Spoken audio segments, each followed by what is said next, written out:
ఈరోజు పెట్టుబడుల ఉపసంహరణ లేదా డిస్ఇన్వెస్ట్మెంట్ మరియు జాతీయ పెట్టుబడి నిధి గురించి తెలుసుకుందాం. పెట్టుబడుల ఉపసంహరణ డిస్ఇన్వెస్ట్మెంట్ గురించి ఈరోజు తెలుసుకుందాం. ఉత్పాదక కార్యకలాపాలను ప్రభుత్వ రంగం నుంచి ప్రైవేటు రంగానికి బదిలీ చేసే విధానమే ప్రైవేటీకరణ. ప్రభుత్వ రంగం నుంచి పెట్టుబడుల ఉపసంహరణ ద్వారా ప్రభుత్వ రంగ సంస్థలను ప్రైవేటీకరించడం జరుగును. నూతన ఆర్థిక విధానంలో భాగంగా ప్రభుత్వం జూలై 1991 నుండి పెట్టుబడుల ఉపసంహరణ విధానాన్ని అనుసరిస్తున్నది. ప్రభుత్వ రంగ సంస్థలలో ఉత్పాదకత అల్పంగా ఉండుట, ఈ సంస్థలలో నిర్వహణపరమైన లోపాలు చోటు చేసుకోవడం తదితరమైన అంశాలు డిస్ఇన్వెస్ట్మెంట్ కారణం. వనరుల పెంపుదలకు మరియు విస్తృత ప్రజల భాగస్వామ్యాన్ని ప్రోత్సహించుటకు ప్రభుత్వంలోని కొంత వాటాను మ్యూచువల్ ఫండ్స్కు, విత్త సంస్థలకు, సాధారణ ప్రజలకు, శ్రామికులకు ఇవ్వడాన్ని పెట్టుబడుల ఉపసంహరణ అంటారు. ఉత్పాదక కార్యకలాపాలను ప్రభుత్వ రంగం నుంచి ప్రైవేటు రంగానికి బదిలీ చేసే విధానమే ప్రైవేటీకరణ.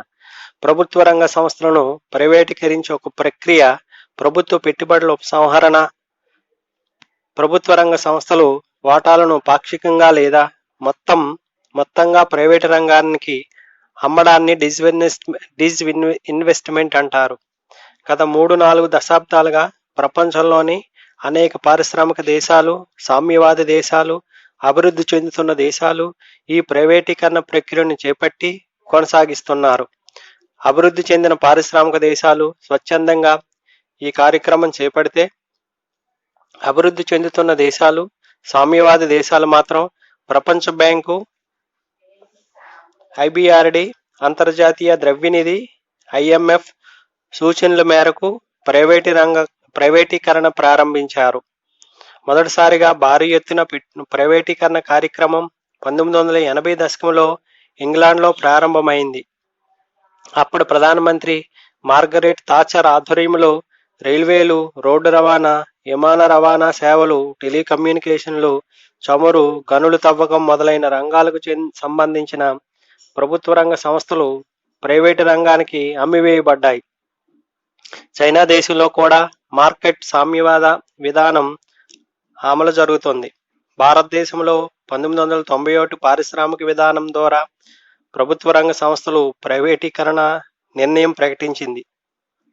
ప్రభుత్వ రంగ సంస్థలలో ఉత్పాదకత అల్పంగా ఉండట, అనేక ప్రభుత్వ రంగ సంస్థలకు విపరీతంగా నష్టాలు వస్తూ ఉండడం, ఈ సంస్థల నిర్వహణ పరమైన లోపాలు చోటు చేసుకోవడం తదితరమైన అనేక అంశాలు ఇందుకు కారణం. అందువల్ల ప్రభుత్వ రంగ సంస్థల పనితీరులో మార్కెట్ పరమైన క్రమశిక్షణ సాధించాలనే లక్ష్యంతో ప్రభుత్వ రంగ సంస్థల ప్రైవేటీకరణ ప్రవేశపెట్టాలని తీర్మానించిన భారత ప్రభుత్వం ఇందుకు ఎంచుకున్న మార్గాలు పెట్టుబడుల ఉపసంహరణ అని చెప్పవచ్చు. ప్రభుత్వ రంగ సంస్థలను ప్రైవేటీకరించే ఒక ప్రక్రియ పెట్టుబడుల ఉపసంహరణగా చెప్పవచ్చు. పెట్టుబడుల ఉపసంహరణను సమర్థించే వాదనలు: 1. ప్రైవేట్ వ్యక్తులు లాభాల దృష్టితో నిర్ణయాలు తీసుకుంటారు. 2. ప్రైవేట్ రంగంలో బాధ్యతలు నిర్ణయించబడతాయి. 3. రాజకీయ జోక్యం ఉండదు. 4. మారే వాతావరణంలో నిర్ణయాలు వేగంగా తీసుకుంటారు. 5. వినియోగదారుని సంతృప్తిపై ఆధారపడును. 1980 దశకంలో ఇంగ్లాండ్లో తొలిసారిగా భారీ ఎత్తున మార్గరెట్ థాచర్ పెట్టుబడుల ఉపసంహరణ కార్యక్రమం చేయడం జరిగింది. ప్రతికూల వాదనలు: ప్రైవేటు రంగం ఎక్కువ లాభాలు వచ్చే వస్తువులనే ఉత్పత్తి చేస్తాయి. 2. కొనుగోలు శక్తి సామర్థ్యం ఎక్కువగా ఉన్న వినియోగ వస్తువుల ఉత్పత్తికే ఆసక్తి చూపును. 3. ప్రైవేటు రంగంలో పారిశ్రామిక తగాదాలు ఎక్కువగా ఉంటాయి. 4. పెట్టుబడుల ఉపసంహరణ అనుకూలమైన వాతావరణం కల్పించకుండానే ప్రభుత్వం పెట్టుబడుల ఉపసంహరణకు ఉపక్రమించింది. 5. పెట్టుబడుల ఉపసంహరణ పారదర్శకంగా జరగలేదు. 6. పెట్టుబడి ఉపసంహరణలో ఉత్తమ ధరల పొందడానికి పోటీతత్వ వాతావరణం ప్రభుత్వం కల్పించలేదు. 7. పెట్టుబడుల ఉపసంహరణ వల్ల ప్రభుత్వ ఏకస్వామ్య ప్రైవేట్ ఏకస్వామ్యాలుగా మారవచ్చు. 8. ప్రభుత్వ రంగ సంస్థలు ఉద్యోగులు నిరుద్యోగులుగా మారవచ్చు. శ్రామికుల సంఖ్య తగ్గించడం వల్ల ఈ విధంగా జరగవచ్చు. 9. పెట్టుబడుల ఉపసంహరణ ద్వారా వచ్చిన నిధులు బడ్జెట్లో కోసలోటును తగ్గించేందుకు ఉపయోగిస్తున్నారు. 10. రాజకీయ జోక్యం వల్ల ప్రభుత్వ రంగ సంస్థల వాటాను తక్కువ ధరకు విక్రయించవచ్చు. మొదట్లో నష్టాలు ఎదుర్కొంటున్న సంస్థలను ప్రైవేటీకరిస్తామన్న ప్రభుత్వం లాభాలు ఆర్జిస్తున్న సంస్థలు కూడా ప్రైవేటీకరించుట విమర్శనాత్మకమైనది.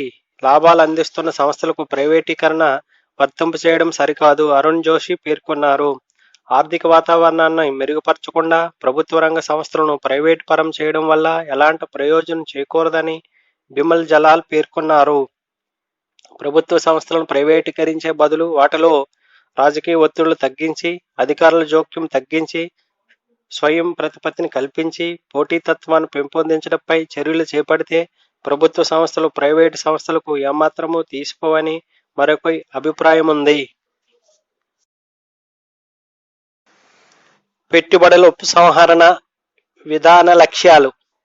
ప్రభుత్వ రంగ సంస్థల నిర్వహణలో మార్కెట్ పరమైన క్రమశిక్షణ, పోటీతత్వం ప్రవేశపెట్టి ఆ సంస్థల సామర్థ్యాన్ని పెంచాలనే లక్ష్యంతో మొదటి పెట్టుబడుల ఉపసంహరణ ప్రకటించి ప్రభుత్వం తర్వాత ఇందుకోసం ప్రత్యేకంగా ఒక ప్రభుత్వ శాఖను ఏర్పాటు చేసింది. ఆ శాఖ కింద ప్రాథమిక లక్ష్యాలు పేర్కొంది. 1. వ్యూహాత్మకం కాని అనేక ప్రభుత్వ రంగ సంస్థల వద్ద భారీగా పేరుకుపోయిన ప్రభుత్వ వనరులను సాంఘిక ప్రాధాన్యత గల ప్రాథమిక ఆరోగ్యం, ప్రాథమిక విద్య, సాంఘిక ఆర్థిక అవస్థాపన సౌకర్యాల కోసం మళ్లించడం. 2. ఆర్థికంగా నిలదొక్కోలేని ప్రభుత్వ రంగ సంస్థలకు భవిష్యత్తులో ప్రభుత్వ వనరులు కేటాయించకుండా నిరోధించడం. 3. నానాటికి మితిమీరిపోతున్న ప్రభుత్వ రుణభారాన్ని తగ్గించడం. 4. స్వచ్ఛందంగా ముందుకు వచ్చే ప్రైవేట్ రంగ సంస్థలకు ప్రభుత్వ రంగ సంస్థల వాణిజ్యపరమైన నష్టదాయకతను బదిలీ చేయడం. 5. ప్రభుత్వ రంగ సంస్థల నిర్వహణలో పెద్ద సంఖ్యలో పాల్గొంటున్న మానవ వనరులను, వాటి సమయం, శక్తి సామర్థ్యాలను అత్యధిక ప్రాధాన్యత గల సాంఘిక రంగాలలో వినియోగించుకోవడం. 6.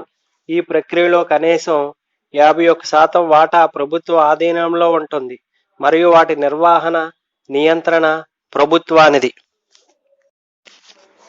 రంగరాజన్ కమిటీ ప్రభుత్వం అనుసరించవలసిన సరైన పెట్టుబడుల ఉపసంహరణ విధానాన్ని సూచించడం కోసం డాక్టర్ సి రంగరాజన్ అధ్యక్షతన 1992 నవంబర్లో ఒక కమిటీని కేంద్ర ప్రభుత్వం నియమించింది.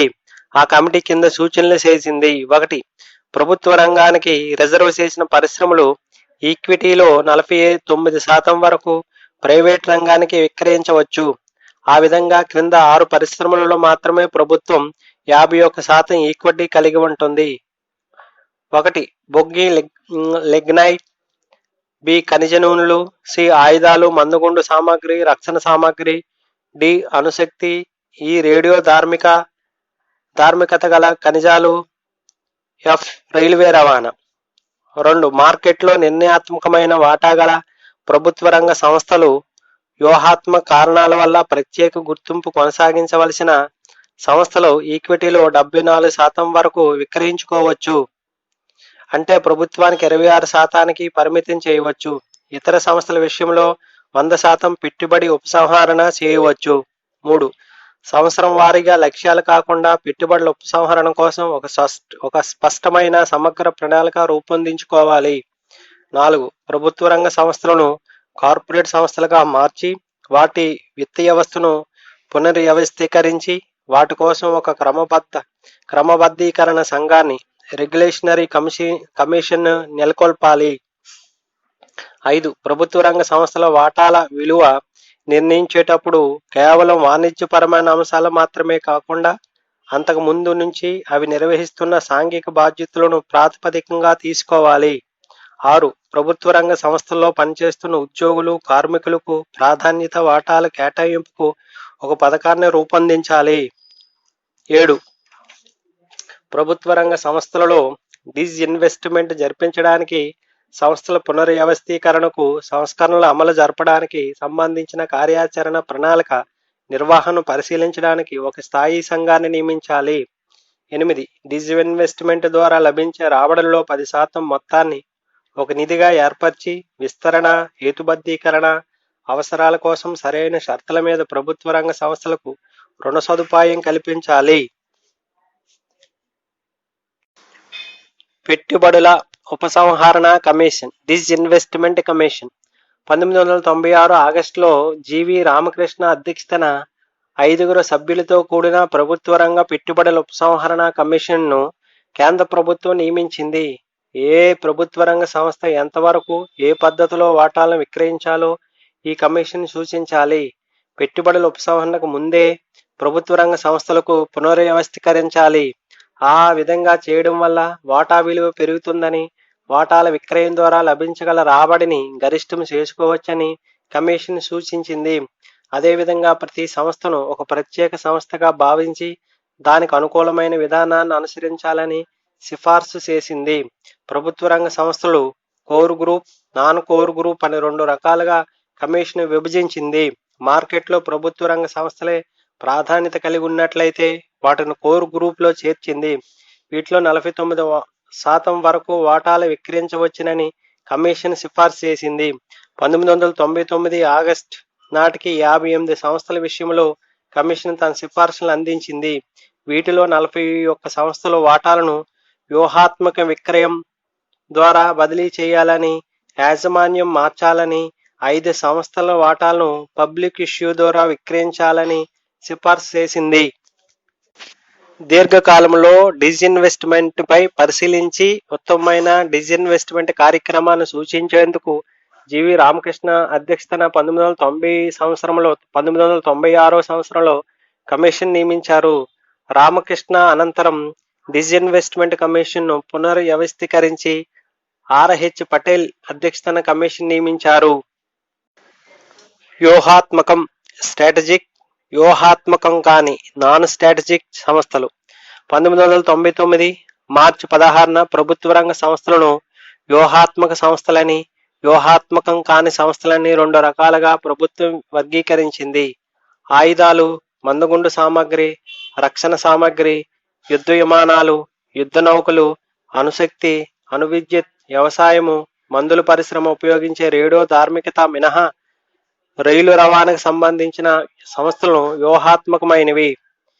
ఇతర ప్రభుత్వ రంగ సంస్థలన్నీ వ్యూహాత్మకం కానివి. ఈ సంస్థల వాటాలు 49 నుంచి 74% వరకు విక్రయించవచ్చు. అయితే వాస్తవంగా ఎంత శాతం ఈక్విటీ విక్రయించాలన్నది కింద అంశాల ప్రాతిపదికంగా నిర్ణయించడం జరుగుతుంది. 1. ప్రభుత్వ రంగ చేతిలో ఆర్థిక శక్తి కేంద్రీకరించకుండా నిరోధించడానికి ఆయా సంస్థలు ప్రభుత్వంలోనే కొనసాగించవలసిన ఆవశ్యకత ఎంతవరకు ఉంది. 2. ప్రభుత్వ రంగ సంస్థలు ప్రైవేటీకరించే ముందు వినియోగదారుల ప్రయోజనాలను పరిరక్షించడానికి పరిశ్రమల రంగాన్ని నియంత్రించేందుకు ఒక యంత్రాంగం అవసరం ఉన్నదా లేదా. పెట్టుబడుల ఉపసంహరణ విధానం. నవంబర్ 5, 2009 నుంచి లాభాలు ఆర్జించు ప్రభుత్వ కంపెనీలకు సంబంధించిన కార్యాచరణ ప్రణాళికను ప్రభుత్వం ప్రకటించింది. 1. ప్రభుత్వం కానీ కేంద్ర ప్రభుత్వ యాజమాన్య సంస్థలు కానీ వాటాల అమ్మకం లేదా తదుపరి వాటాలు జారీ పద్ధతిని లాభదాయక ప్రభుత్వ రంగ సంస్థల్లో కల్పించుట. 2. నష్టాల్లో లేకుండా వరుసగా 3 సంవత్సరాలు నికర లాభాన్ని ఆర్జిస్తున్న ప్రభుత్వ రంగ సంస్థలను జాబితాలోని సంస్థలుగా చేర్చుట. 3. పెట్టుబడుల ఉపసంహరణకు గురైన ప్రభుత్వ రంగ సంస్థల్లోని కనీసం 51% పెట్టుబడులను ప్రభుత్వమే ఉంచుకోవాలి. తద్వారా సంస్థలపై యాజమాన్య నియంత్రణ ప్రభుత్వానిది. 4. కేంద్ర ప్రభుత్వ సంస్థలలో అవసరమైన మూలధనాన్ని దృష్టిలో ఉంచుకొని తదుపరి మూలధన సేకరణ పద్ధతిని ప్రోత్సహించి క్రమేణా ఆ సంస్థల అభివృద్ధిని సాధించడం. 2004-2005 సంవత్సరం నుంచి భారీ ఎత్తున పెట్టుబడుల ఉపసంహరణ జరిగింది. నేషనల్ థర్మల్ పవర్ కార్పొరేషన్ 2684.07 కోట్లు, మారుతి ఉద్యోగ్ లిమిటెడ్ 2277.62 కోట్లు, power grid corporation of India 994.82 కోట్లు, ఆయిల్ ఇండియా లిమిటెడ్ 2247.05 కోట్లు, national mineral development corporation limited 9,930.40 కోట్లు, కోల్ ఇండియా లిమిటెడ్ 15,199 కోట్లు మరియు పవర్ ఫైనాన్స్ కార్పొరేషన్ 1,144.55 కోట్లు. డిజివ్ ఇన్వెస్ట్మెంట్ ద్వారా 30/1/2015 నాటికి భారత ప్రభుత్వం 1,79,625.25 కోట్లు రాబట్టింది. ఈ మొత్తాన్ని సాంఘిక అవస్థాపన సౌకర్యాలకు, ఇతర అభివృద్ధి కార్యక్రమాలకు ఖర్చు చేయడం జరిగింది. 2000-2001 బడ్జెట్ ఉపన్యాసం. అవసరమైతే వ్యూహాత్మకం కాని ప్రభుత్వ రంగ సంస్థలలో ప్రభుత్వ వాటా 26% కంటే తగ్గించడానికి ప్రభుత్వం సిద్ధపడుతుందని 2000-2001 బడ్జెట్ సమర్పణ సందర్భంగా మొట్టమొదటిసారిగా ప్రకటన చేయడం జరిగింది. వ్యూహాత్మక విక్రయాలకు అధిక ప్రాధాన్యత ఇవ్వబడుతుందని చెప్పడం జరిగింది. పెట్టుబడుల ఉపసంహరణ ద్వారా లభించే రాబడి మొత్తాన్ని సేవా రంగంలోను, ప్రభుత్వ సంస్థల పునర్నిర్మాణంలోను, ప్రభుత్వ రుణ విమోచనలోను ఉపయోగపడుతుందని చెప్పడం జరిగింది. ప్రభుత్వ రంగ సంస్థలలో చాలా కాయలాపడిన సంస్థలున్నాయి. వాటిని పునరుద్ధరించడం సాధ్యం కాదు. అలాంటి వాటిని మూసివేసి వాటిలో పనిచేసే ఉద్యోగులకు, శ్రామికులకు ఆమోదయోగ్యమైన భద్రత కల్పించబడుతుంది. 2002-03 బడ్జెట్ ఉపన్యాసం. 2000 సంవత్సరానికి ముందు మోడరన్ ఫుడ్ ఇండస్ట్రీస్ లిమిటెడ్లో తప్ప మిగిలిన పలు రకాల ప్రభుత్వ రంగ సంస్థలలో మైనారిటీ వాటాలు మాత్రమే అమ్మడం జరిగింది. అయితే దీనివల్ల రాబడి తక్కువగా ఉందని, వ్యూహాత్మక విక్రయాలకు తగినన్ని వాటాలు మిగలటం లేదని గమనించబడింది. అంతేకాకుండా కేవలం విత్తలోటు భర్తీ చేయడానికి మాత్రమే పెట్టుబడుల ఉపసంహరణ ఉద్దేశించబడిందనే అభిప్రాయం కలుగుతుంది. అందువల్ల వ్యూహాత్మక విక్రయాలకు అధిక ప్రాధాన్యత ఇస్తూ ప్రభుత్వం తన విధానంలో మార్పు చేసింది. ఇందుకోసం 12 సంస్థలు గుర్తించడం జరిగింది. ఐటీడీసీ హోటల్స్ 18ని కూడా గుర్తించడం జరిగింది. 2004-05 నుంచి అనుసరించిన విధానం. ప్రభుత్వ రంగ సంస్థల ఉపసంహరణ వామపక్షాలు వ్యతిరేకించడంతో ప్రభుత్వ ఈ విధాన అమలులో కొంత నెమ్మదించింది. 2009-10లో అనుసరించిన విధానం. 2009 నవంబర్ 5 నుంచి ప్రభుత్వం పెట్టుబడుల ఉపసంహరణ విధానంలో కొంత మార్పు జరిగింది. అప్పటి నుంచి ప్రభుత్వ వాటా 51% కంటే తగ్గించకుండా సంస్థల యాజమాన్య నిర్వహణ ప్రభుత్వ ఆధీనంలోనూ ఉంచుకుంటూ కేంద్ర ప్రభుత్వ సంస్థల యాజమాన్యంలో ప్రజల భాగస్వామ్యం పెంచడానికి ప్రాధాన్యత ఇవ్వబడింది. దీనికి అనుగుణంగా కింద పద్ధతులు అనుసరించడం జరిగింది. 1. అప్పటికే విక్రయించడానికి సిద్ధపడే జాబితాలో చేర్చిన లాభదాయకమైన కేంద్ర ప్రభుత్వ సంస్థలకు సంబంధించిన నూతన వాటాలు జారీ చేయడం. 2. సంచిత నష్టాలు లేకుండా గడిచిన మార్కెట్లో వరుసగా నికర లాభం పొంది విక్రయ జాబితాలో చేర్చని సంస్థలను జాబితాలో చేర్చడం. పెట్టుబడుల ఉపసంహరణ విధానం. 1991-92లో కొన్ని ప్రభుత్వ రంగ సంస్థలు మైనారిటీ వాటాలు విక్రయించడంతో భారతదేశంలో డిజ్ ఇన్వెస్ట్మెంట్ ప్రక్రియ ప్రారంభమైంది. కొద్దిపాటి మార్పులతో ఈ విధానం 1999-2000 వరకు కొనసాగింది. కానీ 2000 మార్చి నుండి ఈ విధానంలో ప్రధానమైన మార్పు వచ్చింది. డిజ్ ఇన్వెస్ట్మెంట్ కోసం కేంద్ర ప్రభుత్వంలో ఒక ప్రత్యేక మంత్రిత్వ శాఖ ఏర్పాటు చేయడం జరిగింది. ఈ శాఖ ఆధ్వర్యంలో ప్రభుత్వ రంగ సంస్థ వాటాలు వ్యూహాత్మక విక్రయం జరుగుతూ వచ్చింది. ఈ విధానం ప్రకారం అలాంటి ప్రభుత్వ రంగ సంస్థల నిర్వహణ బాధ్యత వ్యూహాత్మక భాగస్వామ్యం అప్పగించారు. ఇందుకోసం వ్యూహాత్మక భాగస్వామ్యానికి అధిక వాటాలు విక్రయించబడ్డాయి.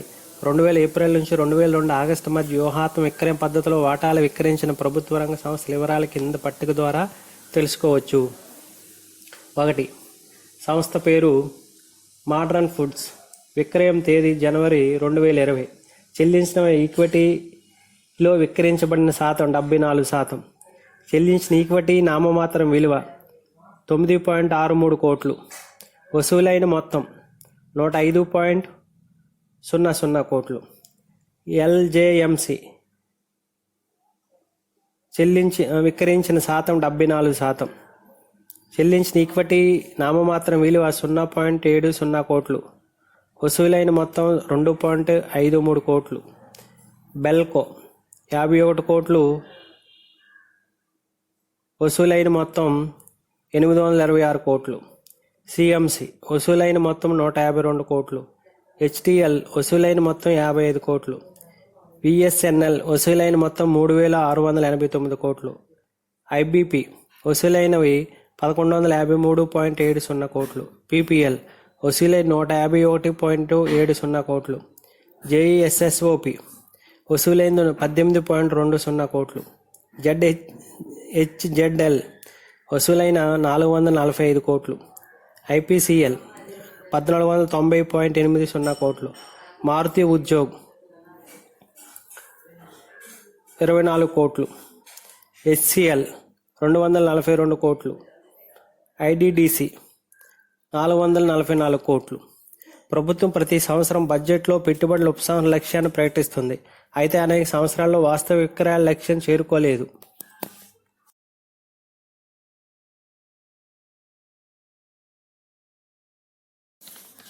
ప్రభుత్వం ప్రతి సంవత్సరం బడ్జెట్లో పెట్టుబడుల ఉపసంహరణకు లక్ష్యాన్ని ప్రకటిస్తుంది. అయితే అనేక సంవత్సరాల వాస్తవ విక్రయాల లక్ష్యాన్ని చేరుకోలేదు. 2004 నుంచి పెట్టుబడుల ఉపసంహరణ వివరాలు. National thermal power corporation limited NTPC 2684.07 కోట్లు. మారుతి ఉద్యోగ్ లిమిటెడ్ 2277.62 కోట్లు. Power grid corporation of India 994.82 కోట్లు. రూరల్ ఎలక్ట్రిఫికేషన్ కార్పొరేషన్ లిమిటెడ్ 819.63 కోట్లు. ఎన్హెచ్పిసి 2012.85 కోట్లు. ఆయిల్ ఇండియా లిమిటెడ్ 2247.46 కోట్లు. నేషనల్ థర్మల్ పవర్ కార్పొరేషన్ 8480.10 కోట్లు. రూరల్ ఎలక్ట్రికల్ కార్పొరేషన్ 882.52 కోట్లు. నేషనల్ మినరల్ డెవలప్మెంట్ కార్పొరేషన్ 9930.40 కోట్లు. SJVN limited 1062.74 కోట్లు. ఇంజనీర్స్ ఇండియా లిమిటెడ్లో 960 కోట్లు. కోల్ ఇండియా లిమిటెడ్లో 15,000 కోట్లు. Power grid corporation of India లిమిటెడ్లో 3721.71 కోట్లు. మోయిల్ లిమిటెడ్లో 618.74 కోట్లు. షిప్పింగ్ కార్పొరేషన్ ఆఫ్ ఇండియా లిమిటెడ్లో 582.45 కోట్లు. పవర్ ఫైనాన్స్ కార్పొరేషన్లోని 1144.55 కోట్లు.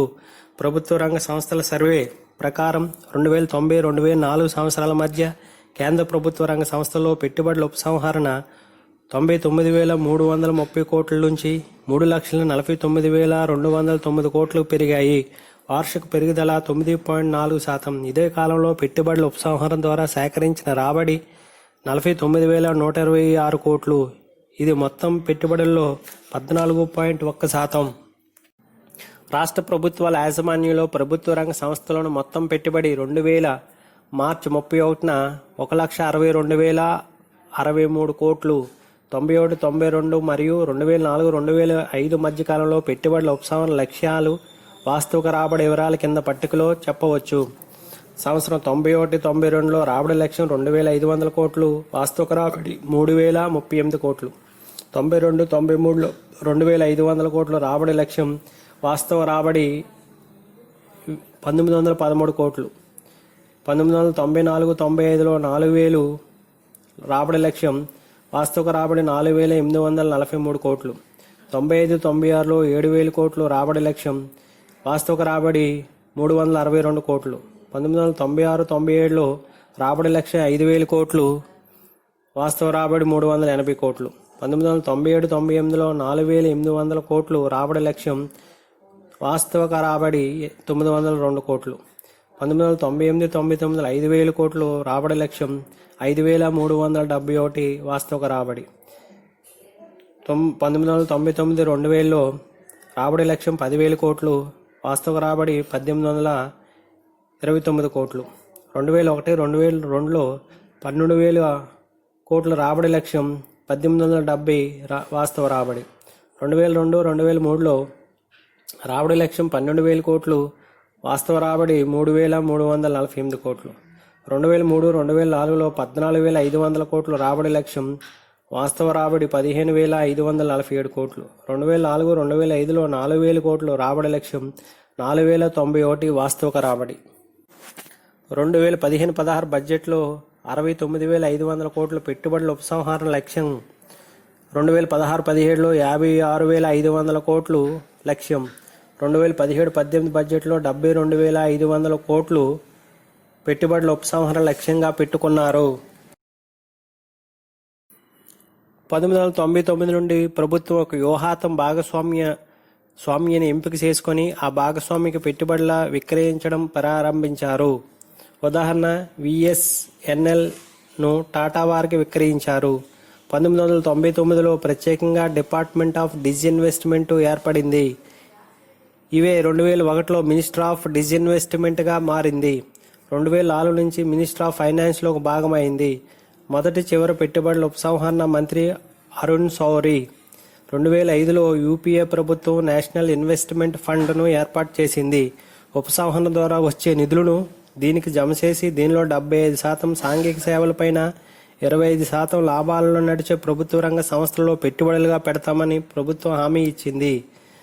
ఆర్థిక మంత్రి 2016-17 బడ్జెట్లో ప్రసంగంలో పెట్టుబడుల ఉపసంహరణ విభాగం పేరు మారుస్తున్నట్లు ప్రస్తావించడంతో 2016 ఏప్రిల్ 14 నుండి ఇది department of investment and public asset management DIPAMగా మారింది.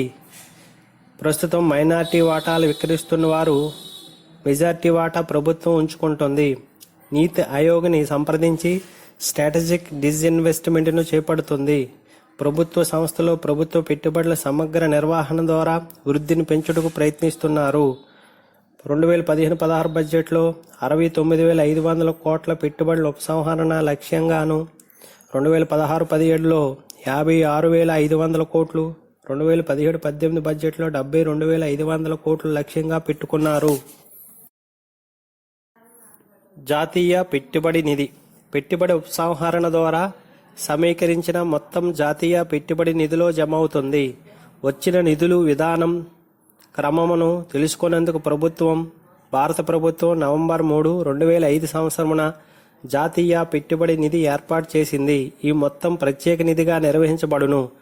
Power grid corporation of India, గ్రామీణ విద్యుతీకరణ కార్పొరేషన్ అన్న 2 కేంద్ర ప్రభుత్వ సంస్థల పెట్టుబడుల ఉపసంహరణ మొత్తం 1814.45 కోట్లతో జాతీయ పెట్టుబడి నిధి ప్రారంభించబడింది.